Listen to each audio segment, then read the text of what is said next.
Welcome back after the break. आप देख रहे हैं प्रोग्राम वीजा गाइड और ब्रेक पे जाने से पहले हम बात कर रहे थे एंट्री पास के बारे में। उसको किस तरह से कैटेगराइज किया जाएगा, डिफरेंट ऑप्शंस आपके पास क्या है, वहाँ पे बिजनेस अपना सेटअप करने के लिए, अपने आप को अपना बिजनेस सस्टेन करने के लिए आपको क्या करना पड़ेगा, ये सब हम बात कर रहे थे मिस्टर मुदस्सिर से। जी जैसे हमने अभी बात की कि आप लोकल जो सिटीजन है उसको आप कंपनी में रख के तो कर सकते हैं। एट द सेम टाइम जब आपने अपना जो आदमी है जिस बाहर से जो है वो जब उस कंपनी में एंटर हो गया, at the same time the nominee director services can be terminated. आप उनको टर्मिनेट कर सकते हैं। The employment pass eligibility criteria employ that person has a track record of work experience and at least a bachelors degree. यानी इस root से जब आप लोकल उस के थ्रू गए हैं और कंपनी में, तो फिर उस पोजीशन में आपका जो कार्ड इशू होता है उसमें आपको कम से कम बैचलर्स होना चाहिए। ठीक, इससे वो तो होना ही चाहिए, वो तो होना चाहिए। लेकिन अगर आप नहीं भी हैं, देखिए एंटरप्रेन्योर्स के हवाले से मेरी जो रिजर्वेशंस हैं डिफरेंट है, क्योंकि अगर आप एंटरप्रेन्योर्स को और उनकी जो लैंग्वेज कैपेबिलिटीज के साथ या आप बाकी चीज़ों के साथ, एजुकेशन के साथ अगर आप उनको मैच करते हैं, तो आप ये भी तो देखिए ना कि जिनकी बहुत एजुकेशन होती है उनके पास पैसा नहीं होता, उनके पास वेल्थ नहीं होती। जो क्वालिफिकेशंस हासिल करने में उन्होंने टाइम लगाया वही टाइम एंटरप्रेन्योर्स ने पैसा कमाने में लगाया। सो इसलिए हाँ जी, और उसके बाद उनसे ये तवक्को करना कि जी वो एकेडमिकली भी इतने ज्यादा स्ट्रांग हो, ये मैं समझता हूँ खाम ख्याली है और ये बहुत सारे मुल्कों की गलत पॉलिसी है। क्योंकि वो जितने बिजनेस टाइकून्स हैं, बहुत सारे लोगों को अगर आप देखें तो वो तो शायद ज्यादा मैटर करता है। जी बिल्कुल, स्किल्स एंड एक्सपीरियंस दोनों चीजें मैटर करती हैं। अब नेक्स्ट चीज जी बिल्कुल, मेरे पास कुछ नहीं है, कॉलर है हमारे साथ लाइन पे। हेलो, अस्सलाम वालेकुम। जी वालेकुम सलाम, मैं जाहिद बोल रहा हूँ इस्लामाबाद से। जी जाहिद, क्या पूछना चाहेंगे? मैं जो साहब बता रहे हैं कि इसमें सिंगापुर में जो बिजनेस के लिए इन्वेस्टमेंट कितनी चाहिए होगी, जो बिजनेस सेटअप करना होगा, टोटल पाकिस्तानी इन्वेस्टमेंट कितनी चाहिए होगी? जो आपकी कंपनी होगी उसका तकरीबन 43 लाख रुपए पेड अप कैपिटल चाहिए। टोटल मनी मुझे कैश में जो पेड अप कैपिटल जो है 43 लाख चाहिए आपकी कंपनी प्रोसेसिंग का जो सारा कुछ है। आप ये समझ लीजिए कि आपके पास अगर 50-60 लाख रुपए हैं तो आप आसानी से सिंगापुर में बिजनेस एस्टैब्लिश कर सकते हैं। Thank you so much for calling. जी, हम कर रहे हैं पर्सनलाइज्ड एम्प्लॉयमेंट पास के बारे में बात। और ये मैं समझता हूँ कि बहुत सारे मे बी के जो जॉब होल्डर्स हैं शायद बहुत कम ऐसे होंगे जो कि इस कैटेगरी में फॉल करेंगे। अच्छा। लेकिन बिजनेसमैन इसमें जरूर फॉल करते हैं, क्योंकि आज हमारा टॉपिक है बिजनेस वीजा के बारे में। हाँ जी, उसमें पर्सनलाइज्ड एम्प्लॉयमेंट पास जो है, the personalised employment pass PEP is an option for professionals from overseas whose last drawn monthly salary overseas was a minimum of 7,000 Singapore dollars. ठीक है जी। The PEP is issued for a 5-year term and enables that candidate to seek employment in Singapore without directly being tied to a specific employer. अब normally ये होता है कि आपको employer ढूंढना पड़ता है, लेकिन अगर आपने पाकिस्तान में या किसी दूसरे मुल्क में ऐसी जॉब की है जो कि आप प्रूव कर सकते हैं कि उसमें आपकी लास्ट ड्रॉन सैलरी जो थी वो 7,000 सिंगापुर डॉलर्स के बराबर थी या इससे ज्यादा थी, तो आप ये 5 साल का पास ले सकते हैं।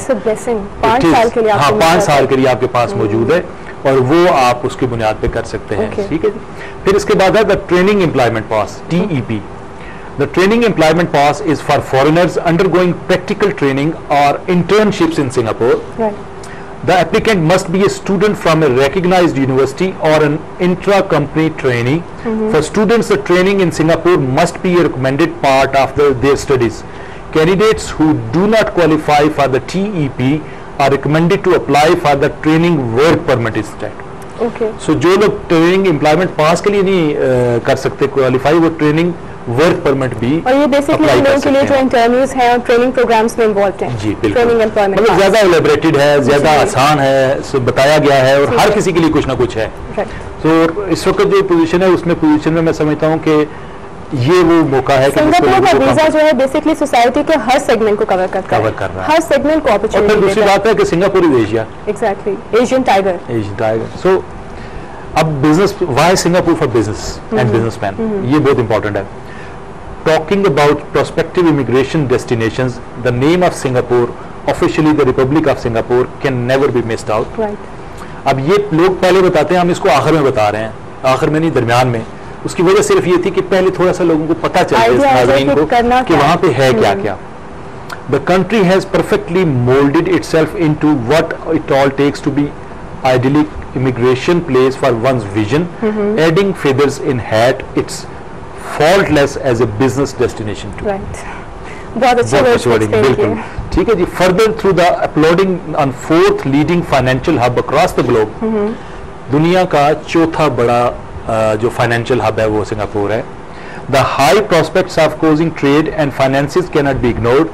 Moreover, Singapore's port, which is one of the 5 buzzing ports across the planet, works towards adding cherry on the bar as far as the country's thriving economy is concerned. और इसी वजह से स्पोर्ट की वजह से इनके इंपोर्ट एक्सपोर्ट भी जो है वो बहुत अच्छे लेवल पे हो रहे हैं। हाँ जी, इंपोर्ट एक्सपोर्ट का बिजनेस बहुत पीक पे बहुत जा रहा ज्यादा। है। वो सिंगापुर जो है ना वहां से ईस्ट और वेस्ट, नॉर्थ और साउथ सब तरफ जो है लिंक्ड है।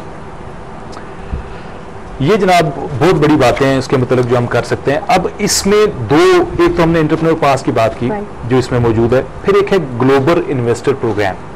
ठीक है, this is a program for high net worth individuals having a substantial business track record, an entrepreneurial background and a business proposal or investment plan as regards their future plans in Singapore. This option permits the applicant to get the PR status, permanent resident status, in the first instance. यानी अगर आप इसके तहत qualify कर लेते हैं तो first instance आपको परमानेंट रेजिडेंस मिल जाती है।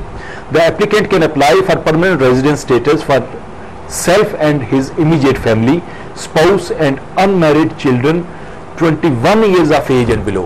नॉर्मली ये 18 साल होता है, लेकिन अगर आपके बच्चे 21 साल से कम हैं तो उस पोजीशन में भी आप इस स्कीम के तहत अपने लिए, अपनी वाइफ के लिए या अपने हस्बैंड के लिए और बच्चों के लिए जो है 21 साल की उम्र तक कर सकते हैं। ठीक है जी। अब इन्वेस्टमेंट ऑप्शंस क्या हैं? इन्वेस्टमेंट ऑप्शंस जो है हम डिस्कस करेंगे, लेकिन हमें जो है थोड़ा वाइंडिंग अप की तरफ चलना है जी, ठीक और है। सिंगापुर को मजीद हम आगे ऑब्वियसली डिस्कस करेंगे। आई होप आपने आज देखा कि हमने सिंगापुर को डिटेल में डिस्कस किया। फोकस जो था हमारा वो बिजनेस वीजा था, बिजनेस वीजा की रिक्वायरमेंट्स क्या है, आपका एलिजिबिलिटी क्राइटेरिया कैसा होना चाहिए, और आप एक दफा वहां पे चले जाते हैं, अपना बिजनेस सेटअप कर लेते हैं, तो आपने अपने बिजनेस को जो है या अपनी कंपनी को है सस्टेन एंड डेवलप किस तरह से करना है ताकि आपको वीजा की रिन्यूअल में किसी किस्म की कोई खास कॉम्प्लिकेशंस फेस ना करनी पड़े। सो आई होप आपने आज का प्रोग्राम एंजॉय किया होगा। सिंगापुर के वीजा पॉलिसीज के हवाले से काफी कुछ लर्न भी किया होगा, बट स्टिल अगर आप हमसे कुछ पूछना चाहते हैं, अपना कोई फीडबैक या सजेशन देना चाहते हैं तो kindly email us at visaguide@kohinoor.tv या फिर हमें अपना फीडबैक फेसबुक पेज पे भी सेंड कर सकते हैं।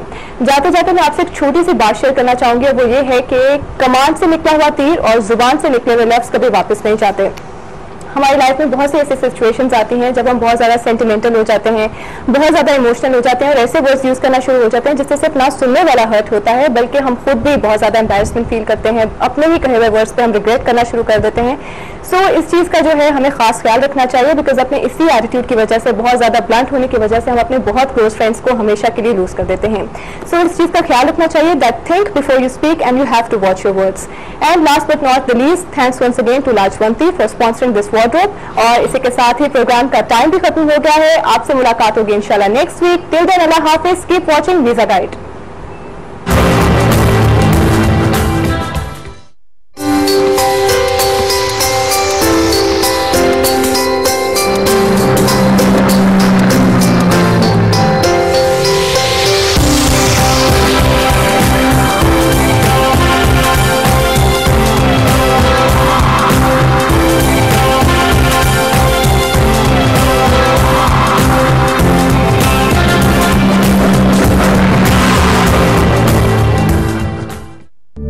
It's a Kohinoor